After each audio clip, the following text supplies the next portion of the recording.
জানিস মণিমালা, তোর সাথে নদীর ওপরে এসে কথা বলতে আমার ভীষণ ভালো লাগে। তুই আমার সব থেকে ভালো বন্ধু। তুইও আমার সব থেকে ভালো বন্ধু ঝিনুকমালা।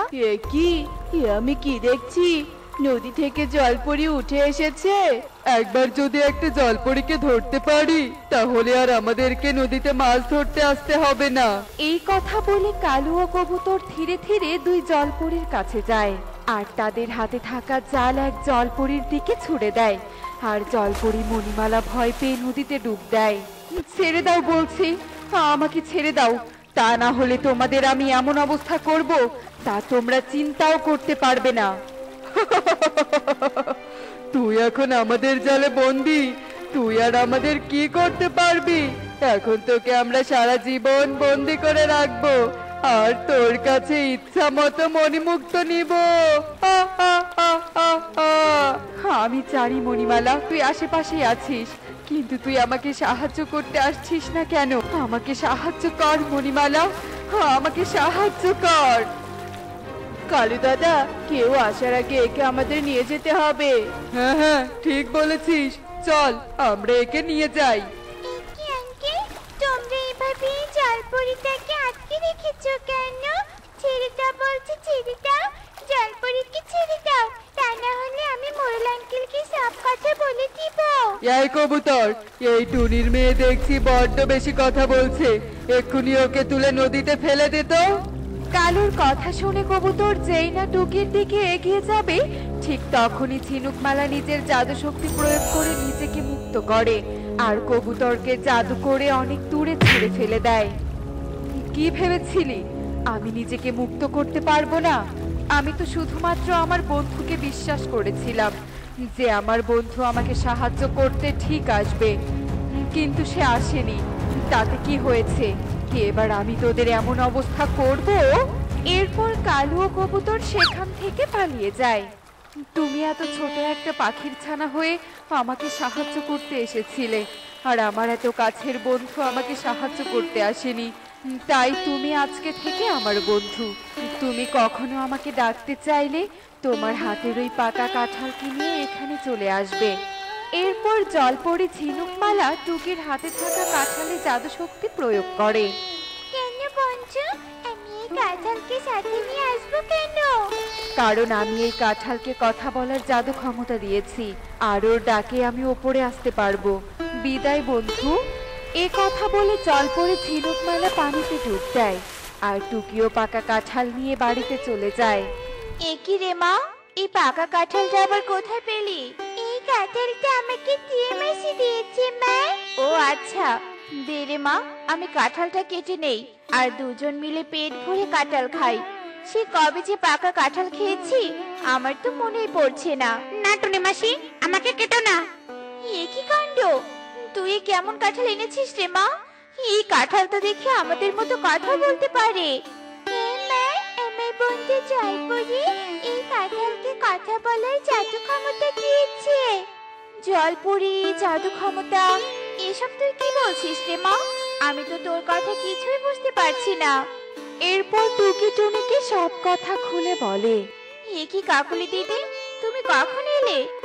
মানে আমি তোর কলসিটা ফেরত দিতে এসেছিলাম রে টুনি।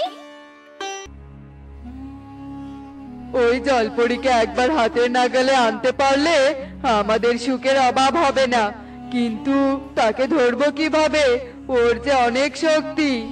জলপরীকে ধরার একটা উপায় আছে কালু। তাই নাকি? তা কি উপায় শুনি? এরপর কাকুলি কানে কানে একটা বুদ্ধি শিখিয়ে দেয় আর রাত হতেই কালু টুনির বাড়ি থেকে পাকা কাঁঠালটা চুরি করে নিয়ে যায়। আর এভাবে দেখতে দেখতে সেই রাত কেটে সকাল হয়ে যায়। একই কারা তোমরা? আর তোমরা আমাকে টুকুর কাছ থেকে ধরে নিয়ে এসেছো কেন? তোকে যে জলপরীকে ডাকতে হবে পাকা কাঁঠাল, আর জলপরীকে ডেকে আনতে পারলেই তোকে ছেড়ে দেয়া হবে। ডাক তুই জলপরীকে, ডাক। না, আমি জলপরীকে ডাকবো না। তোমরা নিশ্চয়ই জলপরীর কোনো ক্ষতি করতে চাইছো। শোন কালু, আমার হাতে বেশি সময় নেই, তাড়াতাড়ি জলপরীকে ডাকতে বল। বুঝেছি, এই কিছুতেই জলপরীকে ডাকবে না। কাকুলি, একটা বটি নিয়ে এসো তো, এক্ষুনি একে কেটে দুভাগ করে ফেলবো। না না, আমাকে মেরো না, ডাকছি, আমি জলপরীকে ডাকছি। ডাক শুনে নদী থেকে জলপরি ঝিনুকমালা উঠে আসে। আর সাথে সাথে তান্ত্রিক তার বোতলে থাকা পড়া পানির জলপরি ঝিনুকমালার শরীরে ছিটিয়ে দেয়। আর সাথে সাথে জলপরির সমস্ত শক্তি তান্ত্রিকের বশে চলে যায়। হে কি, তোমরা তোমরা এই পাকা কাঁঠাল কিভাবে পেয়েছো? নিশ্চয় চুরি করে নিয়ে এসেছো, তাই না? হ্যাঁ, তোকে ধরার জন্য আমরা এই পাকা কাঁঠালটা চুরি করে এনেছি। তান্ত্রিক বাবা, এক্ষুনি একে বন্দি করুন। এরপর তান্ত্রিক মন্ত্র পড়ে ঝিনুকমালাকে বন্দি করে ফেলে। আর ঝিনুকমালা তার জাদু শক্তি দিয়ে নিজেকে রক্ষা করার চেষ্টা করে, কিন্তু তার শক্তি তান্ত্রিকের বশে থাকায় সে নিজেকে রক্ষা করতে পারে না। এরপর কালু ও কাকুলি জলপরীকে ধরে নিয়ে যায় আর পাকা কাঁঠালকে নদীর ধারে ছুঁড়ে ফেলে দেয়। একে কলসিতে তো পানি শেষ হয়ে গেছে। এদিকে মাও তো কাজ থেকে ফেরার সময় হয়েছে। যাই, আমি গিয়ে নদী থেকে পানি নিয়ে আসি। এরপর টুকি পানি নিতে নদীতে চলে যায়। একে তুমি এখানে কিভাবে এলে? তোমাকে তো আমি আমার ঘরে রেখেছিলাম। এরপর পাকা কাঁঠাল টুকিকে সমস্ত কথা খুলে বলে। না না, আর দেরি করা যাবে না। এক্ষুনি আমাকে আমার বন্ধুকে বাঁচাতে হবে। এরপর টুকি পানির কলসি রেখে পাকা কাঁঠালকে সঙ্গে নিয়ে কালুর বাড়ির দিকে চলে যায়। আর যাওয়ার পথে টুনির সাথে তার দেখা হয়ে যায়। এ কি রে মা, তুই এই কাঁঠালকে নিয়ে আবার কোথায় যাচ্ছিস? এরপর টুকি তার মাকে সমস্ত কথা খুলে বলে। সে কি, তাহলে তো জলপরীর খুব বিপদ। চল রে মা, আমাদেরকে জলপরীকে রক্ষা করতেই হবে। এরপর টুনি একটা ঘুমন্ত ফল নিয়ে তান্ত্রিকের কাছে চলে যায়। আর টুকি তার পাকা কাঁঠাল নিয়ে লুকিয়ে থাকে। এ কি টুনি পাখি, তুই আমার কাছে কেন এসেছিস? এই বনের সব পাখিরা তোমার নামে অনেক প্রশংসা করেছে তান্ত্রিক বাবা। তুমি নাকি খুব সহজেই কঠিন কাজ করে দিতে পারো। ঠিক কথাই শুনেছিস, আমি পারি না এমন কোনো কাজ নেই। এজন্যই তো আমি তোমার কাছে একটা কাজ করে নিতে এসেছি। কি কাজ শুনি? তুমি আজ যে জলপরীর জাদু শক্তি বশ করে রেখেছো, এক্ষুনি তার জাদু শক্তি তোমাকে ফিরিয়ে দিতে হবে। আর এর জন্য আমি তোমাকে 10,000 টাকা দিব। জলপরীকে বন্দি করার জন্য কালু আমাকে মাত্র 5,000 টাকা দিয়েছিল, আর এই টুনি আমাকে জলপরীকে ছেড়ে দেওয়ার জন্য 10,000 টাকা দিতে চাচ্ছে। তাহলে আমি টুনির কথাই শুনবো। ঠিক আছে, এই নীল পানিগুলো নিয়ে গিয়ে জলপরীর শরীরে ছিটিয়ে দিলেই জলপরী তার শক্তি ফিরে পাবে। এখন দে দেখি, আমাকে 10,000 টাকা দে। এক্ষুনি দিচ্ছি তান্ত্রিক বাবা, তার আগে এই ফলটা তুমি খেয়ে নাও। আমি আমার গাছের প্রথম ফলটা তোমার জন্য নিয়ে এসেছি। তাই নাকি? ঠিক আছে, দে দে, দেখি তোর গাছের ফল কেমন স্বাদ। এরপর তান্ত্রিক ঘুমন্ত ফল খেয়ে নেয় আর সাথে সাথে সে ঘুমিয়ে যায়। এদিকে টুনি নীল পানি নিয়ে কালুর বাড়ির দিকে চলে যায়। আর কিছুক্ষণ পানির ওপরে থাকলে তুই মরে যাবি। এখনো সময় আছে। তুই আমাদের কথা দে যে আমরা তোর কাছে যা চাইবো তুই আমাদের তাই দিবি। তাহলে তান্ত্রিক বাবাকে বলে আমরা তোর জাদু শক্তি ফিরিয়ে দিব। কিন্তু কালু, ও যদি জাদু শক্তি পাওয়ার পরে আমাদের বোকা বানিয়ে পালিয়ে যায়, তখন কি হবে? না কাকুলি, আমি শুনেছি জলপরীরা একবার কথা দিলে তা কখনো তারা ভঙ্গ করে না। পানি, পানি, আমাকে আমাকে একটু পানি দাও। আমি যে তৃষ্ণায় মরে যাচ্ছি। ঠিক তখনই সেখানে টুনিও টুকি আসে আর টুনি তার হাতে থাকা নীল পানি ঝিনুকমালার শরীরে ছিটিয়ে দেয়। এই টুনি, এই তুই এখানে কেন এসেছিস? আমরা আমার বন্ধুকে সাহায্য করতে এসেছি কালু আঙ্কেল। শোনো বন্ধু, তুমি এখন তোমার জাদু শক্তি ফিরে পেয়েছো, তাই তুমি নিজেকে জাল থেকে মুক্ত করো। এরপর ঝিনুকমালা তার জাদু শক্তি প্রয়োগ করে নিজেকে মুক্ত করে আর কালু ও কাকুলিকে শাস্তি দিয়ে নদীতে চলে যায়। তোমরা আমার জাদু শক্তি কিভাবে ফিরিয়ে দিলে টুকি? এরপর টুকি ঝিনুকমালাকে সব কথা খুলে বলে আর টুকির কথা শুনে ঝিনুকমালা অনেক খুশি হয়ে যায়। বিপদের সময় যে পাশে থাকে সেই তো প্রকৃত বন্ধু। তুমি আমার প্রকৃত বন্ধু টুকি, আমি তোমাকে কখনো ভুলে যাব না। বিদায় বন্ধু, বিদায়।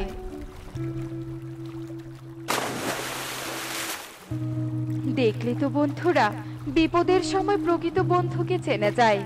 এমনই সব মজার মজার শিক্ষণীয় টুনি পাখির গল্প দেখতে আমাদের সাথে থেকো। আর গল্পটি কেমন হয়েছে তা কমেন্টে জানাতে ভুলো না কিন্তু। Bye bye. কি ব্যাপার, টুনটুনটা এভাবে কাঁদছে কেন? সকাল সকাল টুনি আবার টুনটুনকে মারছে নাকি? দেখি তো ঘটনাটা কি।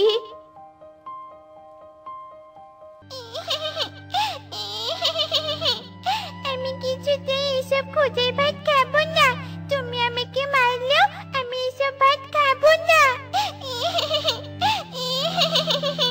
এত বায়না করছিস কেন বল তো? এবেলা তো খুদের ভাতি রান্না করেছি, এবার না হয় এসব খুদের ভাতি খেয়ে নে। টুনি, এত রেগে যাচ্ছিস কেন? মেয়েটা কান্না করছে আর তুই কি না খুন্তি নিয়ে ধমকাচ্ছিস? কি হয়েছে বল তো টুনটুন? আমি আজ রেস্টুরেন্টে খেতে চেয়েছি আর মা আমাকে এসব খুদের ভাত খেতে বলছে। আমি কিছুতেই ওসব খুদের ভাত খাবো না। আমি রেস্টুরেন্টেই খেতে যাবো। আবার তুই রেস্টুরেন্টের কথা বলছিস? বলছি না যা রান্না করেছি আর সেটাই খেয়ে নে। কাল তোকে রেস্টুরেন্টে নিয়ে যাব, তুই তো সেটা মানছিস না।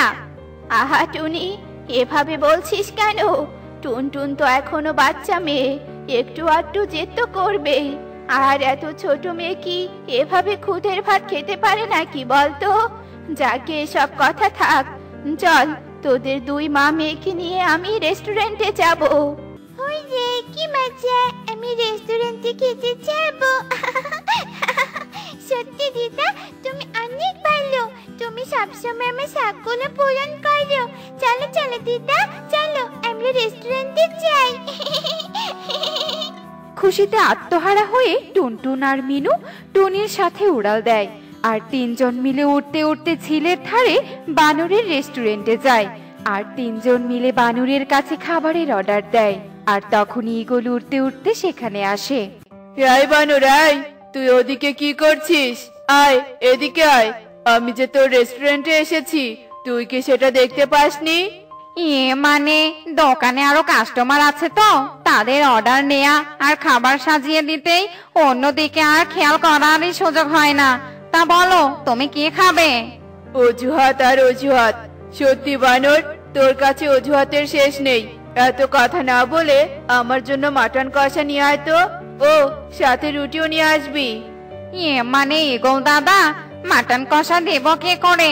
আমার হোটেলে তো নিরামিষ রান্না হয়, এখানে তো আমিষ রান্না হয় না। আমি তোমাকে কষা মাংস দেব কোত্থেকে? কি বললি তুই? মাংস নেই? কেন কেন এই হোটেলে কোনো আমিষ রান্না হয় না? এই হোটেলের মালিক কোথায়? ডাক তাকে। আমি নিজে এই প্রশ্ন করতে চাই। ডাক, হোটেলের মালিককে ডাক। হোটেলের মালিককে ডাকবো কি করে? মালিক তো এখানে নেই, আর মালিককে ডাকা নিষেধ আছে। তুমি রাগ না দেখিয়ে কোনো আমিষ হোটেলে যাও। আমি যাব নাকি থাকবো সেটা কি তোকে বলতে হবে বদমাইশ? আবার বলছিস মালিককে ডাকা যাবে না? কেন তুই আমাকে অন্য হোটেলে যেতে বলছিস কেন? যদি আমি অন্য হোটেলে যাই তবে এই হোটেলের 12টা বাজাবো। ঈগল রাগে ফুসফুস করতে করতে হোটেলের সব জিনিসপত্র লাথি মেরে ফেলে দিয়ে হোটেলটা লন্ডভন্ড করে দিয়ে চলে যায়। আর এসব দৃশ্য মিনু, টুনি আর টুনটুন দেখতে পায়। আর বানরের পক্ষে ন্যায্য বিচার চাওয়ার জন্য তিনজন মিলে বনপ্রধান সিংহের কাছে যায়। আর সিংহকে সবটা খুলে বলে। কি বলছিস মিনু তুই? ওই ঈগলের সাহস কি দিন দিন বেড়ে যাচ্ছে নাকি? তবে এবার ঈগলকেই ডেকে আনবো। সিপাহী যাও, এক্ষুনি ডেকে আনো ঈগলকে।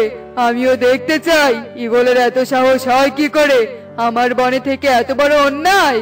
সত্যি রাজামশাই, ঈগল আজকাল বড্ড বেয়ারা হয়ে গিয়েছে, বনে সবার সাথে উগ্র আচরণ করে।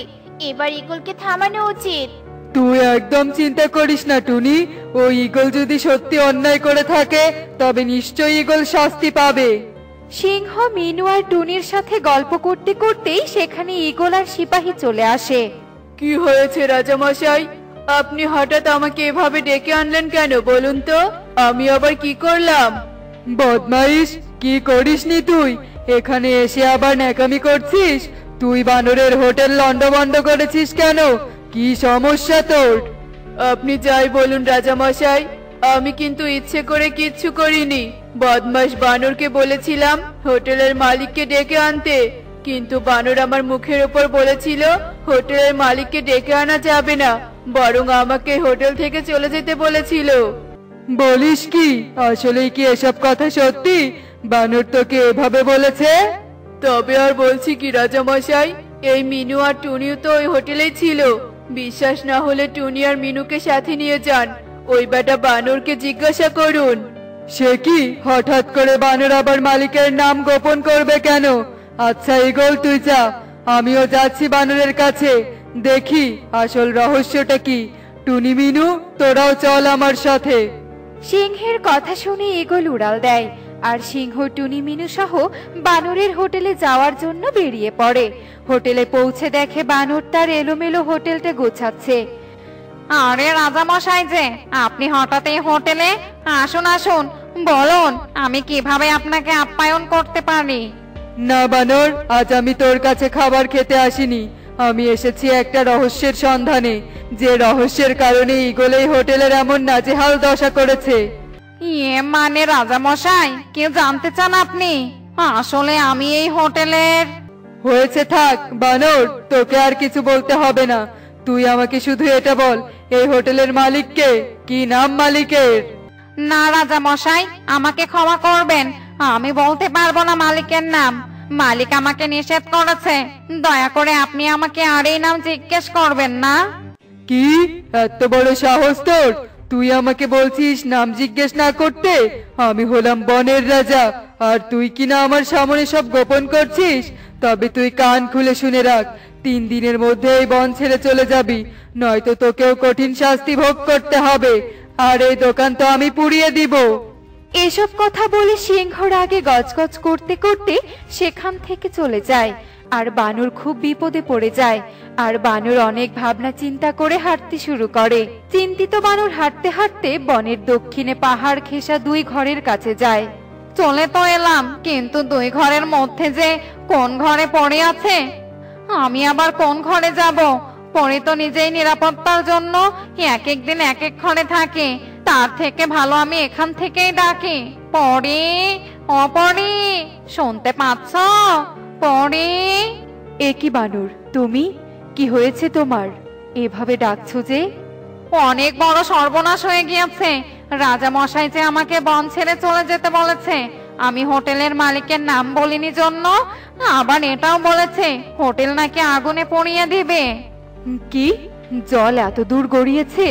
আমি তো নিজের সাবধানতার জন্য তোমাকে সব গোপন করতে বলেছিলাম, আর তুমি কিনা এত বড় বিপদে পড়বে। তবে চলো, আমি যাচ্ছি তোমার সাথে ওই রাজার কাছে। আরে পরি, তুমি? তাও আবার এই দুষ্টু বানরের সাথে? কি হয়েছে পরি? অনেক কিছু হয়েছে। তুমি বানরকে বন থেকে যেতে বলেছো, আবার আমার হোটেল জ্বালিয়ে দিতে চেয়েছো। আসলে সিংহ, বানর আমাকে জাদুকরের হাত থেকে রক্ষা করেছে, তাই আমি বানরকে ওই হোটেলটা দিয়েছি, আর আমার পরিচয় সবার থেকে আড়াল করতে বলেছি। তাই নাকি? আমার ভুল হয়েছে পরি। তুমি এই বনের জন্য কতটা উপকারী। তোমার হোটেলে আর কোনো ঝামেলা হবে না, বানরে এই বনে থাকবে, কোনো অসুবিধা নেই। তবে বানরকে বাহবা দিতে হয়, এত কিছুর পরেও তোমার পরিচয় প্রকাশ করেনি। সত্যি, বানর আমাকে দেয়া কথা রেখেছে। এভাবেই সকলে বানরের প্রশংসায় পঞ্চমুখ হয়। দেখলে তো বন্ধুরা, কাউকে কোনো কথা দিলে সে কথা কিভাবে রক্ষা করতে হয়, কেননা ওয়াদা করলে সেই ওয়াদা রক্ষা করা দায়িত্বের শামিল। এমনই সব মজার মজার শিক্ষণীয় টুনি পাখির গল্প দেখতে আমাদের সাথেই থেকো। আর গল্পটি কেমন হয়েছে তা কমেন্টে জানাতে ভুলো না কিন্তু। Bye bye.